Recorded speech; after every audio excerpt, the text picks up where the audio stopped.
Hi, this is Kaustu from Gear and Throttle House, and today we are going to speak on preparation for long rides, especially up mountains. We have a very special guest today in the house. Meet Sarath Shenoy. Hey guys. Sarath has been riding from quite a long time, and we are going to get some really interesting insights, especially on the recent ride which both of us were riding. So, Sarath, how many rides have you done to Ladakh specifically?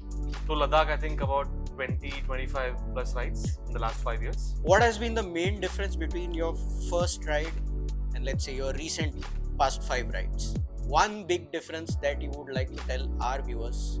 What has changed from your first rides to this? A comfortable ride. Stop and go ride. Remove my luggage, just get into the room, load my luggage and then leave. Okay, so you started to travel much more lighter.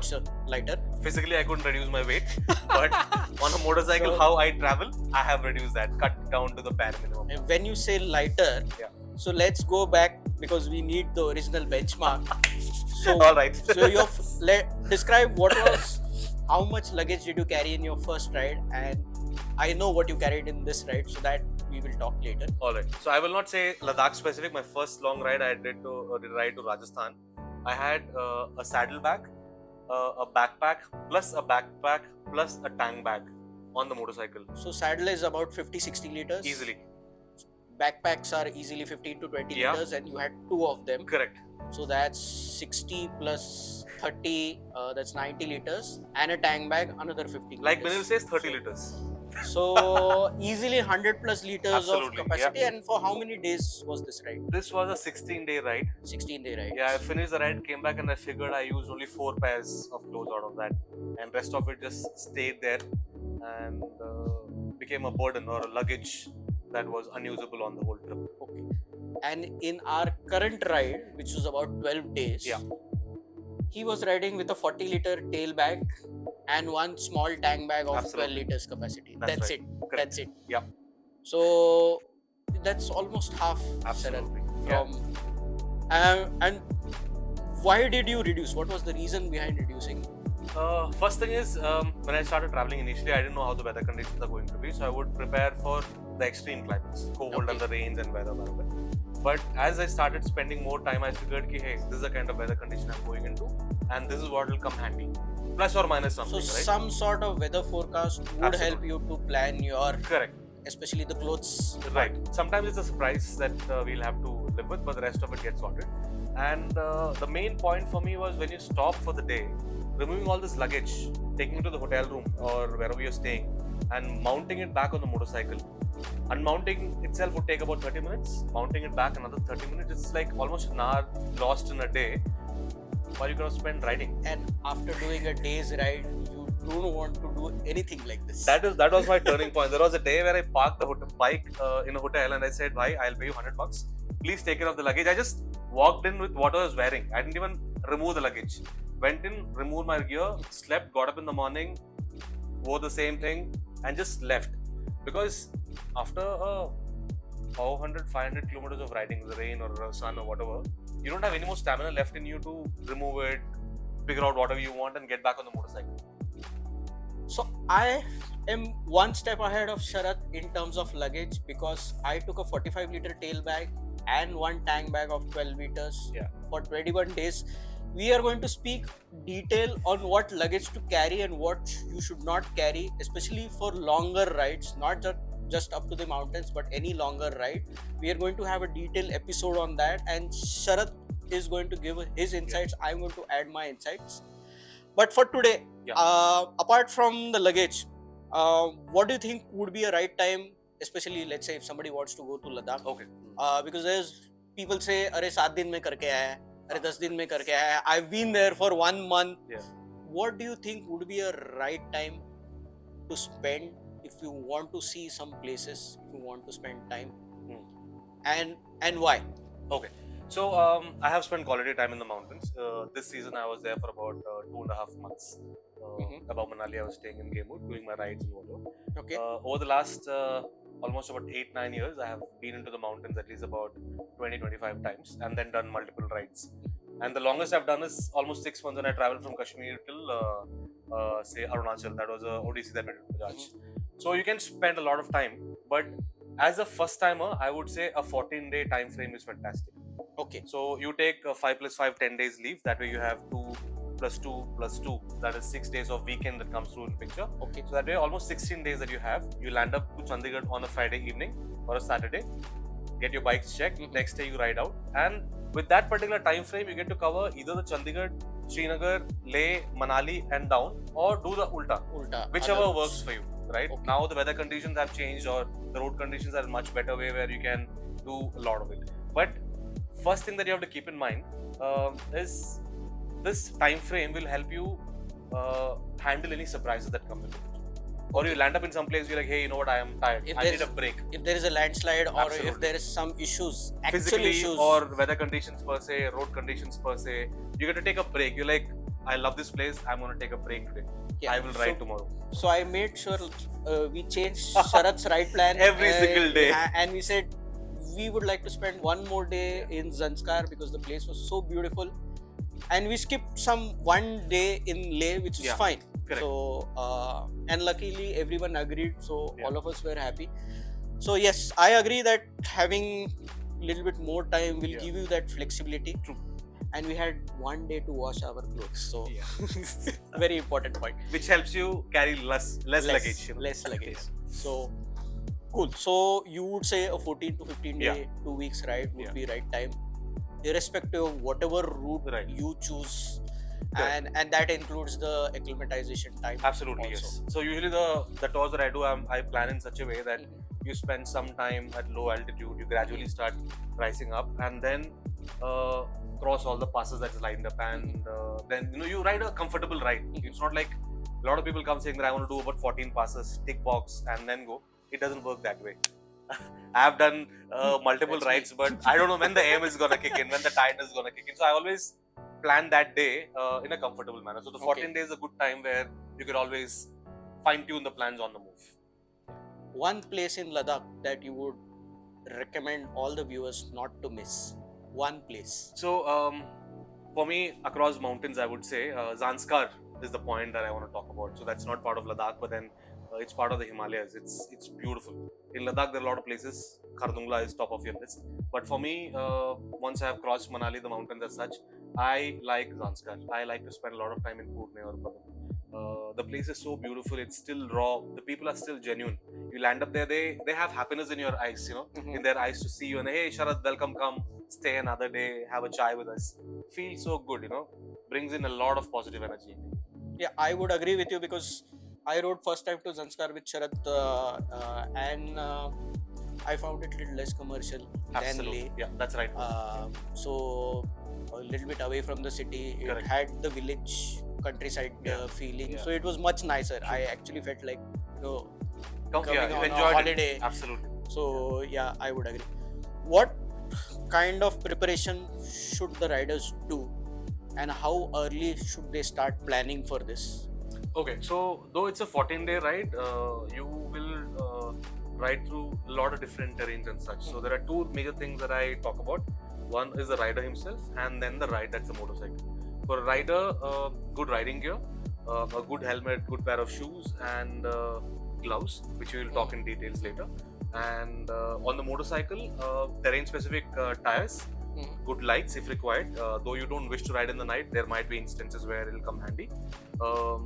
Electronics such as chargers or phone mounts if you need. A tail rack and a saddle stick, depending on the kind of luggage that you have. All the accessories, whatever. Absolutely. So you don't have to carry a lot of it. Try to keep the bike as stock as possible.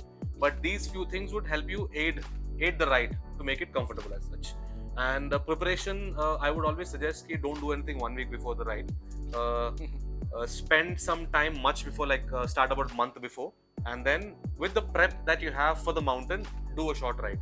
Okay. So ride a 200, 300 so kilometers. If something is going wrong, you can fix it. Correct. So and you can fine tune it to your liking. Yeah. So you have time and you're not uncomfortable. It shouldn't be like you bought something, you went on the ride and like, shit, where do I put this? And then you're like stressed. And if you bought some gear like a helmet, then you need some braking time. Absolutely. If you bought shoes, you will need braking time. Leather stuff needs braking. So if you do 1 or 2 rides before, that gives you to get comfortable with the gear you are using, and you will not have surprises during your main ride. Correct. Yeah. Good. So this covers the preparation. We know 14 days is a good time. What things would you recommend riders to do, and more importantly, what not to do in mountains? Okay. Simple stuff. yeah. Let's not go into too details. much. Yeah. I'll just run through the basics of it. It's 14 days of ride that you're gonna see a lot of meet a lot of people, ride through different terrains, altitude variations on a daily basis, weather conditions varying as such. So have a good diet. People would say ki eat Maggie, do this, do that, pardon ka Maggie, chai and stuff like that. Depending on your diet or depending on your appetite, I would suggest avoid a few things that doesn't work. Anything that could build in gas into your system, like Maggie doesn't add any power to it, just that feel good factor. I drink a lot of chai, but end of the day I think, oh, gastrics ho gaya yaar, main kya karu? And inside starts burning. Alcohol is a big trouble. Anything that could lead you into a weakness or dehydration, avoid it. Because as you start riding up, the oxygen level reduces, and all this tiredness, we are not used to it. We are living at a sea level, almost at the sea level, and we are going to 19,000. We went to about 19,800 meters when we went to Umlingla. That day was really tiring for us. Roads were good, but we were tired because physically we are not able to handle it. We're not used to it. So avoid anything that you would not do on a general time, right? Drink a lot of water. Drink a lot of ginger, lemon, honey tea. That is a secret around there. What about any specific medications or something that you would recommend, not recommend? So I would suggest you carry whatever basic medicines that you carry depending on your health conditions, right? You carry a set of it because chances are you might not get it en route. But I would still suggest you consult your family physician and tell them this is the kind of road condition, this is the kind of weather or altitude that I'm going to ride it. Is this medicine good enough or should I add something else? And how should I start the course? Don't go through Google and make a doctor out of yourself because it's not easy.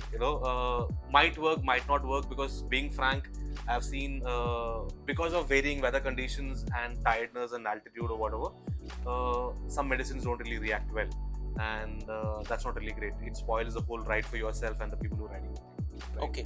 And any medication that people say for altitude or for the weather conditions, you have to take a consultation from your physician, and without that, please do not start taking it.